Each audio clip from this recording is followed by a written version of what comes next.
But what I want you to think about is, what do we owe the memory of those who didn't make it?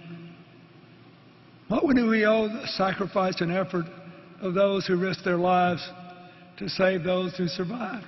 Perspective from former President Bill Clinton about the decade that was, those we've lost along the way, and the power of what happens when the community comes together.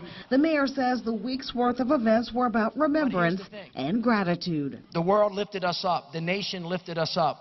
And this week, the second purpose is for the people of New Orleans to say thank you to everybody that helped us, because this is a city with a grateful heart.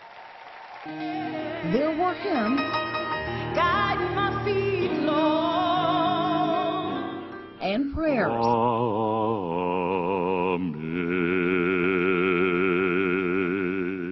Stories of those who fought to come back home, and those who even in tragedy don't bow down because they don't know how.